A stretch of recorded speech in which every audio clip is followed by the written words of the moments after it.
Hello and welcome to Mum's Work and Chaos with me, Louise. They say it takes a village to raise a child, so let me help you build yours. During this journey, I'll be learning about everything from neurodiversity in children's literature through to body image post-pregnancy. I hope you enjoy this episode. Hello everyone and welcome to this week's episode of Mum's Work and Chaos. Today I am joined by one half of my favourite podcast, Got to Be Done. Aww. So today I'm joined by Mary Bolling. So at the beginning of your podcast, you do your own little version of the Bluey jingle, which absolutely love. I've listened to you since the first podcast, and hearing it in its raw form to what it's turned into today is brilliant. But you start by explaining that you binge watch your average Netflix show and you need to talk to someone about it, and you guys need to talk to someone about Bluey. Yes. And look, that was, I think, one of the first things we ever said when we started recording Got to Be Done, and it's still true today. Kate and I talk about Bluey when we're not recording the podcast. This is how entrenched this show has become in our chaotic mum lives. So yes, it's much like the title of your podcast, Louise. I think it's very relatable. Well, that's the thing, isn't it? So both of you are mums, both of you are ex-journalists, and both of you are crazy Bluey fans, which is fantastic. But I mean, I think you started this, it's become like a community now, hasn't it? You've got your regular listeners who all like email in and comment on things and send you stuff, and it was, would you say the starting point was really trying to find your Bluey tribe, really? It's actually a really good way to put it, because it's that way with something. When you find something new that you love, you kind of sort of looking over your shoulder a bit, like, is anyone else seeing this? Are people like noticing what we're noticing? And you're looking for the debrief, yes, but you almost become that evangelist, like, this is so good. And doesn't always happen with kids TV. So I think that was the real catalyst for us, that we had been in the mum game for long enough to know that grinding teeth through kids TV was a not uncommon occurrence. So to have this Australian show about a family of gorgeous dogs land in our laps, and as you know, I was on maternity leave with my second little one when Bluey first hit our screens, and Kate had two and has gone on to have another. I think it was just, we're the kind of people that look for tribe anyway, but having something so joyful to tribe over, I think, was really freeing, because tribing over parenting can get very stuck in the groans of, oh, another terrible night. And, plenty of adorableness in there. But finding tribe over Bluey was just inherently joyful. I think that's the thing as well, is that you're either in that clique of, oh, I had an awful night, or oh, I was up 10 times, or oh, we had so many poo explosions, it's ridiculous. Or you end up in the tribe of, oh, Jonathan's gained so much more weight than Isabel, blah blah blah, and he's taken to the bottle so much easier, and it's all of that stuff. And I hated it. I was that mum on maternity leave with my first, who was the hot mess mum. I was always late to everything.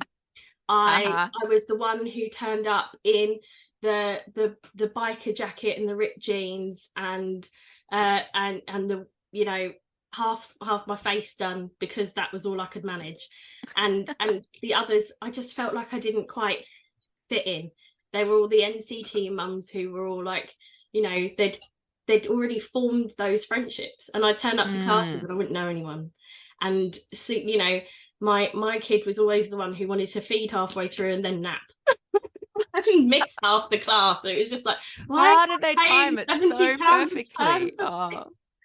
So but when I came across you on Instagram after watching Bluey with my now 6-year-old, almost 7, and we both were laughing so much. It was amazing. It was something we could watch together that wasn't the same as, you know, Peppa Pig or Dougie or anything like that. Like, Peppa's all right. Dougie we loved because it was about exploring and playing and things like that. But Bluey gave us some ideas for games and things that we could play together. And I think sometimes finding that connection, especially when you've gone through that blue period straight after, and trying to find that time, you know, that way to connect with your child. I honestly thought that it was great to find Bluey, but equally, like, finding you guys and being able to listen to the debrief was fantastic. And brief is the wrong word, because it is not brief. Our episodes like kind of come in at an hour of deep analysis now, and we love it. But this is the thing with, like, you know, you guys delved into the cinematography of the episodes, and they are really scenic, and you know, some episodes are especially like the Creek. I absolutely love the artistry of the Creek, and the music that goes along with that, and hearing you guys talking about it and explaining like the, you know, the different classical sort of inspiration and stuff behind some of the music within the music. Brilliant. And I feel like I'm actually like learning more being introduced to more of the Australianness as well, with the what are they called, bin chickens, is it? Yes, bin chicken is the only name for these particular Australian birds. Maybe you could call it an ibis, but yeah, I think kids around the world now know it's a bin chicken. And you can't argue with the next generation.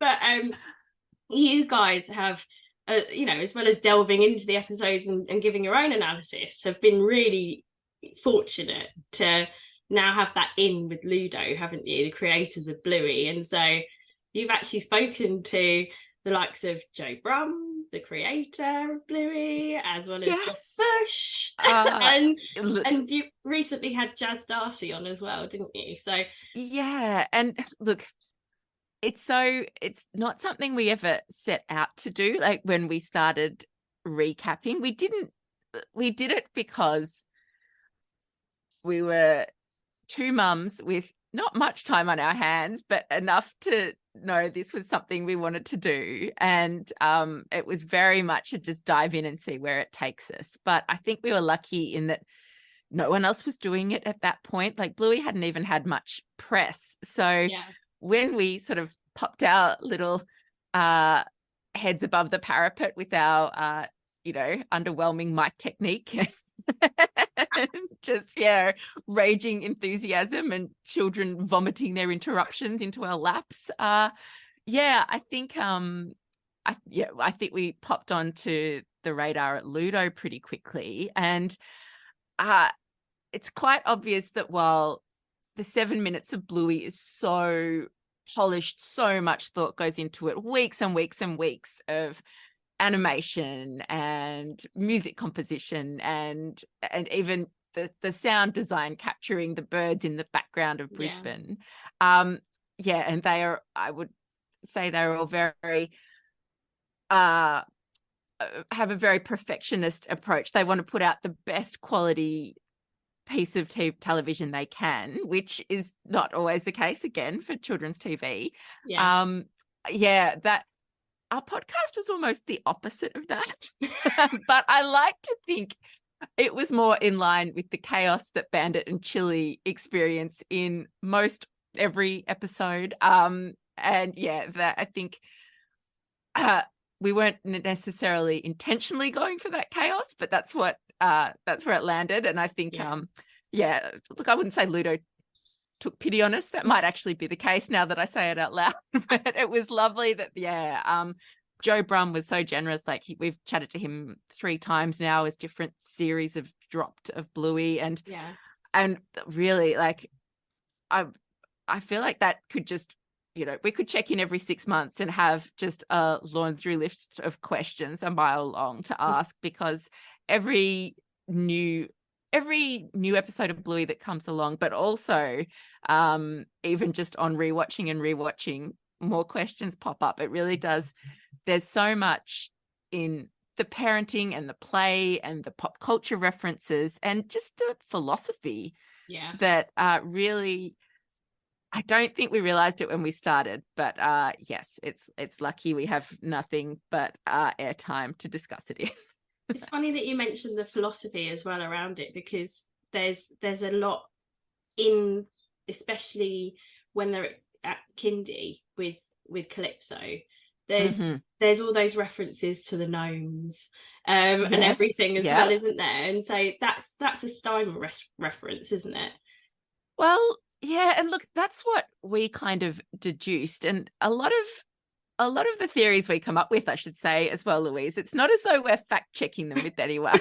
If we get something completely wrong, maybe someone from Ludo will kind of nudge us gently in the right direction. But yeah, we sort of just started, on the Google machine to try and work out some of those references. And now there were hundreds of different Reddits and Facebook groups and just, forums where this is being debated, what different aspects of Bluey means. And we feel like we might have a bit of a head start, but we're absolutely not the, not the oracles on this either. We're guessing a lot, and that's part of the fun. And even when we have spoken to Joe Brum about things like in the show, whether the moment between Bandit and Chili is a nod to pregnancy loss and what they might have experienced. He's, keen to keep it very open, because he understands that so many different viewers bring their own perspective to the show, and he wants them to be able to interpret it for what means the most to them, which is a smart way to do it, but also just a really kind of inclusive, beautiful way to storytell as well. I think that's the thing as well, was like there are particular episodes that really hit hard as a parent as well, aren't there? And I think that the one where we see Chili struggling at the beginning, and really maybe finding that connection with Bluey at the very beginning a little tricky, and navigating that really sung to me, especially when she sat down with Coco and Coco just explains that you can only do your best, and that she's got like 97 billion children and this is why she knows. But it's those moments where they have that adult interaction, but then equally, like the moments where Bluey and Bingo actually come to the realization that adults play even though they don't maybe think they're playing. And we see that in Stumpfest as well, don't we, where the men are are busy trying to get rid of this tree stump and getting sweaty for the ladies. Look, it's that episode is so much fun. And I think what Bluey does in including parent to child dynamics and parent to parent dynamics, I hadn't seen in a kids show before. And I guess an obvious comparison is The Simpsons, which captures the whole of family life, but a very different kind of family life. But probably a bit like The Simpsons, actually. The other big difference in Bluey to other kids shows is, yes, you're usually going to end on a sweet moment, a funny moment, all those kind of things.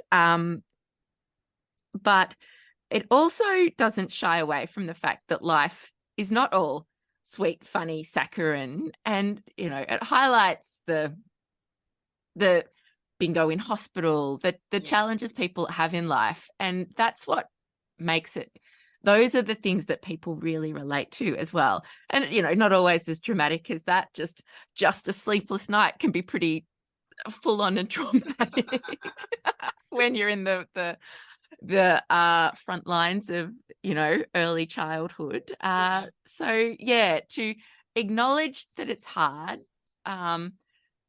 Yeah, I think it took us a while to realize it, but we love Bluey because it makes us feel seen, I think. I think that's so true. I think that's the thing, is that you can, I've really found, especially with my eldest, like we can both be watching the same episode,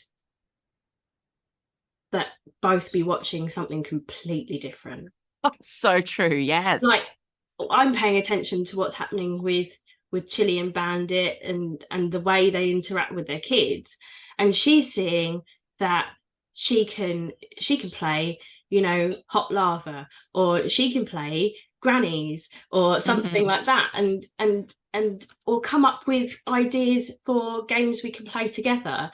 Like, she absolutely loves it when she's on the swing playing Come Here Go Away. You know, oh things my like gosh, that. yeah. Simple things.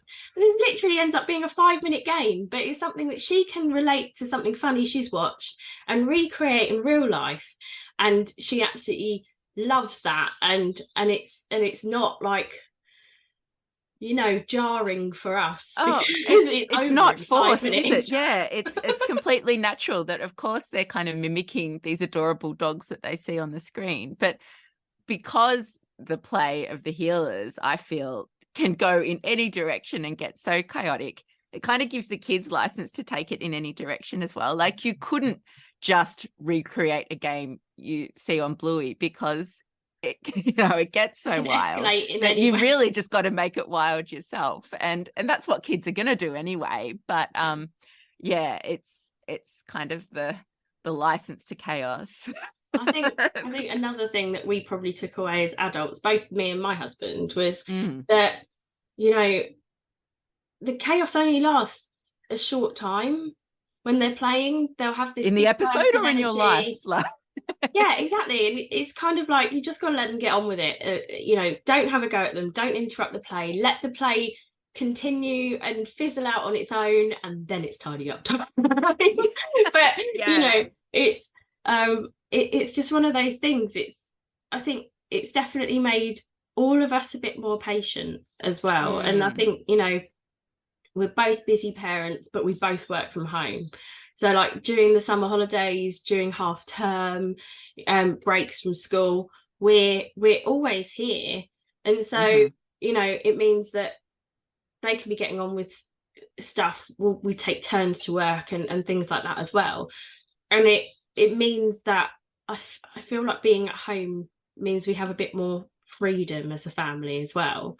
But yeah, it's not anything new since lockdown. I've worked from home for the last 8 years. Oh wow, okay. But that it's funny, isn't it? Like, I think one of the things that really hit home with me a couple of weeks ago was my 2-year-old started wanting to play Bluey games as well. And like she'd been watching Grannies with the eldest, and they came in with their blankets on and they were recreating Grannies, and they literally came into the kitchen while I was doing the washing up and grabbed a tin of beans from the cupboard. Okay, right. So that Rita could slip over on her beans. That is some method acting right there. Like, props to your kiddo. Oh my God, this is brilliant. They're actually playing together. There's this 4-year age gap, and sometimes you get this crossover, and it's beautiful. And, you know, the idea of actually having to get beans out the cupboard so that Rita could slip over her beans. There's just no other way. Yeah. And then they had to get Dad involved as the bus driver. It was brilliant. But yeah. And that's a really good point. You know, like, obviously 6 and 2 is not cross-generational, and you know, within a family setting, you'd be hoping they'd play together. But you know, we have friends, you know, who have older kids, and 10-year-olds and 12-year-olds will play Bluey games with my kids who are 6 and 4. And we hear from so many people who don't have kids who watch Bluey and listen to the podcast. And it might be to kind of debrief from not debrief, but wind down from a stressful job, or it might be to connect with their nieces and nephews, or just because they really love good storytelling and kind of want to take something optimistic and kind and hopeful out of their screen time. But yeah, it's opening up connection, and pretty obvious. I've been talking about Bluey nonstop for 4 years. I'm pretty in deep, but I have a Bluey tattoo as well. I know. Bingo at the water bubbler from the episode Bike, and just the number of people from across generations, across different culture groups. So many people will just stop in their tracks when they see my bingo tattoo and like, oh wow, like I love that show. And yeah, it makes me very happy. I'm thinking of getting more Bluey tattoos. Well, I have a couple myself, including a fairy bunny on my shoulder. Oh, okay. And when I got that was a bit like, my kids were like, you have a fairy bunny on your shoulder. I was like, yeah. And they were like, oh wow. And it was after that where I thought, if I can get a fairy bunny on my shoulder, what would stop me getting a Bluey tattoo? After seeing yours as well, and stalking your Instagram and hearing it on the podcast and everything as well, because you actually recorded that as an episode, didn't you? Yes. I'd forgotten that. This is how deep I am. I started from the beginning and I've worked my way forward. That is commitment. We appreciate it. But yeah, it's I think, once you're a podcast listener, it's funny where podcast listening fits in around work and parenting as well. Like, I'm impressed with how much you're absorbing, because the back button on my podcast app is my favorite button. Like, I've worn it out. Like, what did they just say? Like, what, It's mine as well. And like, I might, even if like the way our house is set up, the kitchen's separate from the living room, so the kids will generally be in there while I'm maybe cooking dinner and things in the evenings, and so I can have you guys on the Alexa in the background, and the kids will be watching Bluey on the telly, and it gives me that space to sort of decompress after the day. I can cook tea, I can listen to you guys, and if I'm very honest, your voices are very calming. It's your that is not something we have heard before, but thank you. But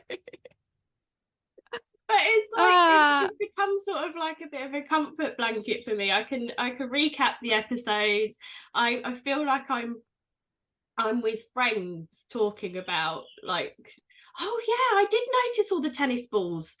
Why do I see tennis balls everywhere? And saying to my husband one day, when the kids are a bit older, can we visit Brisbane? I need to do a Bluey tour. So, totally. But it's like, there's a lot of, even like the locations are actual locations in Brisbane as well, aren't they? Yes, so. Yeah, which neither Kate and I when we started the podcast, we both lived in Melbourne, which is at the kind of closer to the bottom end of Australia. And now Kate lives in Adelaide and I'm in Melbourne, but we both already, had a real soft spot for Brisbane. But yeah, I'd say we're low-key Brisbane obsessives now, that we just associate it with Bluey land. Like, when I go there, I am instantly disappointed there's not more like walking, talking dogs, but it is as beautiful in parts as the Bluey kind of scenes suggest as well. So yeah, it's come on down anytime, Louise. We'll meet you there. Yes, please. So it would be remiss of me if I didn't ask you personally I'm guessing you have many favorite Bluey moments. Oh wow, yes, that is correct. With each recap we do, and we've recapped I think 140 episodes at this point. Wow. We actually pick our like kind of character of the episode, like we call it MVP, and then also the line of the episode. But my favorite episode is the first episode I ever saw, which is Bike, which is all about it's Bandit in the park with a bunch of kids, and they're all trying to do something, and it's a struggle, and it's about resilience, basically. And even though episodes have gotten a lot flashier than that, a lot more, deeply layered in meaning, that's still my favorite episode. And I think it's because within that episode, Bandit, when the kids are struggling, Bluey's instinct is to go and help Bingo, but Bandit sort of holds her back even and says, oh, let's just see where this goes. And yeah, that was a reminder I needed as a parent at that time. And you kind of feel like, everyone gets the Bluey episode they need. And I think my favorite Bluey moments are, so many beautiful moments and funny moments, but the ones that really land are the ones that actually show me something I kind of need to do in my parenting, because it is just, there are no guidebooks. There's no, one way to do things. So it's, to have it suddenly just pop up in a beautiful animated story is really useful, actually. So can you answer that very difficult question, Louise? Well, I agree with you with Bike. I really love that episode, but I think the Creek is probably mine. Just them being in, really, really discovering nature and how beautiful it is, and connecting with it, and the music in that episode is beautiful. And we listen to the first Bluey soundtrack all the time in the car. It's like the calming music. and so hearing the Creek is beautiful, like going on in the background of the car is nice.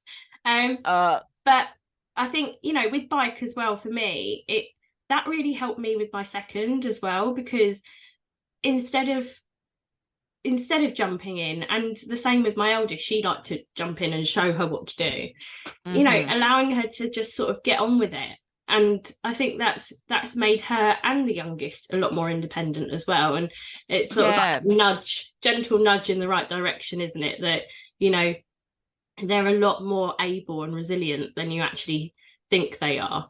But I think that the moment that hit hardest for me was that moment between Chili and Coco, when Chili was finding it a bit difficult. So beautiful. And she just had that that moment with her friend who said, actually, it might seem hard right now, but it gets so much better. And seeing Chili come to that realization that actually she could push through that barrier and find that connection with Bluey was that sort of moment. And that she already was, like, that simple message, you're doing great. Like, that's what, you just wish you could tell every parent that, like, if you're trying, you're already, exactly. Already succeeding. You're putting the effort in. You're already doing great. That was perfect for me. But unfortunately, we are running out of time. Oh, it's just like an episode of Gotta Be Done. I know. But I just wanted to say thank you so much for agreeing to join me today, and joining me. But it's been a dream come true having you on the podcast today, and finally meeting you. Lovely to be chatting it, because it's, we started our podcast in the chaos. The chaos continues. I love the concept of your podcast, Louise. And it starts with just acknowledging the chaos, doesn't it? Yeah, definitely. And then you can start to make peace with it. Well, exactly. And part of the premise as well is that it takes that village to help raise a child, and we can all be part of someone else's village. And so now, Mary Bolling, you are part of the Mums Work and Chaos Village, so welcome. That Well, let me just say you're doing great. Thank you so much. Thank you so much for joining me today. Thanks for having me. And thank you, listeners, for listening with us today. If you've enjoyed this podcast, please make sure to subscribe on all good podcasting outlets, including Spotify, Apple Podcast, Amazon Music, and Google Podcasts too. So we'll see you later. Bye. If you enjoyed this episode of Mum's Work and Chaos, please make sure to subscribe on whatever podcasting channel you're listening on at the moment. Or if you'd like to get involved, feel free to email me at mumsworkandchaos@gmail.com or follow us on Instagram at mumsworkandchaos.